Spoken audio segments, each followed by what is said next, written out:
ఓం శ్రీమాత్రే నమః. వసంత పంచమి హిందూ సాంప్రదాయాలలో అత్యంత పవిత్రమైన పండుగ.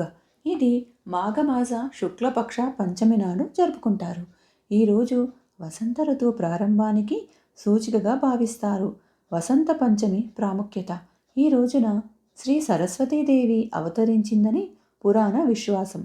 జ్ఞానం, విద్య, కళలు, సంగీతం, వాక్పాటుత్వానికి అధిష్టాత్రి అయిన సరస్వతీదేవిని భక్తులు భక్తితో పూజిస్తారు.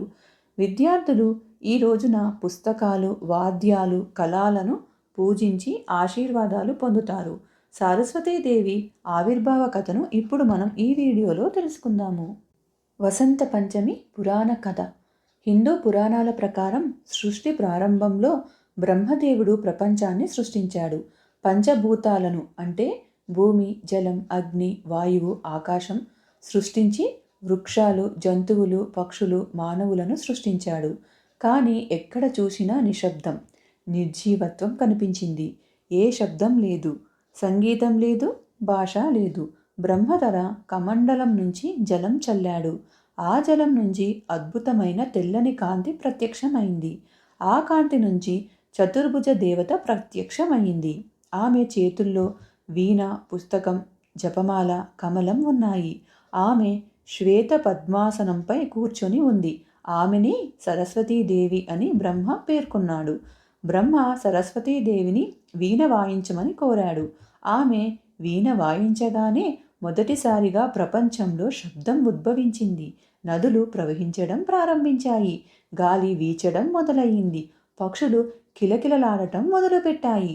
జంతువులు శబ్దాలు చేయడం ప్రారంభించాయి. మానవులకు భాష వచ్చింది.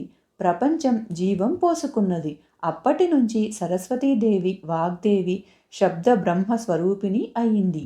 ఈ దివ్య సృష్టి మాఘమాసం శుక్లపక్షం పంచమి రోజున జరిగింది. అందుకే ఈ రోజు సరస్వతీదేవి జన్మదినంగా జరుపుకుంటారు. వసంత పంచమి ప్రత్యేకంగా పసుపు రంగుతో జరుపుకుంటారు.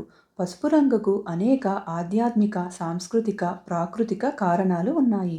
పసుపు రంగు సూర్యుడి కాంతిని, జ్ఞాన ప్రకాశాన్ని సూచిస్తుంది.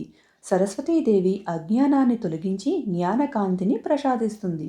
పసుపు రంగు సంపద, శ్రేయస్సు, ఆనందం, శక్తిని సూచిస్తుంది. ఇది లక్ష్మీదేవి రంగు కూడా. పసుపు రంగు సానుకూల శక్తిని, ఆశావాదాన్ని, సంతోషాన్ని తెస్తుంది. అందుకే వసంత పంచమి రోజున ప్రజలు పసుపు వస్త్రాలు ధరిస్తారు. సరస్వతీదేవికి పసుపు పువ్వులు సమర్పిస్తారు. వసంత పంచమి రోజున విద్యారంభం అంటే అక్షరాభ్యాసం చేయడం అత్యంత శుభప్రదం. చిన్న పిల్లలకు విద్య ప్రారంభం చేయడానికి ఈరోజు అత్యంత పవిత్రమైన ముహూర్తం. పిల్లల చేతుల్లో పెన్సిల్, చాక్ పట్టించి స్లేటుపై లేదా కాగితంపై మొదట అక్షరాలు రాయించడం జరుగుతుంది. ఇది అక్షరాభ్యాసం లేదా విద్యా ప్రారంభం అని పిలుస్తారు. విద్యా సంస్థలలో ఈరోజు ప్రత్యేక సరస్వతి పూజ నిర్వహిస్తారు. విద్యార్థులు తమ పుస్తకాలు, కాపీలు, పెన్నులు, సంగీత వాద్యాలు సరస్వతీదేవి ముందు ఉంచి ఆరాధిస్తారు. ఉపాధ్యాయులు కూడా పూజలో పాల్గొని విద్యార్థుల విజయం కోసం ప్రార్థిస్తారు. వసంత పంచమి రోజున ఈ వ్రత కథ వింటే ఎంతో మంచిది. ఈరోజు సరస్వతీదేవి ఆవిర్భావ కథ గురించి తెలుసుకున్నాం కదండి. తిరిగి మరొక వీడియోలో కలుసుకుందామండి.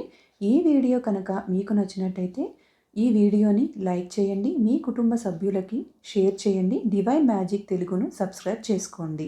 మళ్ళీ మరో ఆధ్యాత్మిక కథతో కలుసుకుందాము. ధన్యవాదాలు.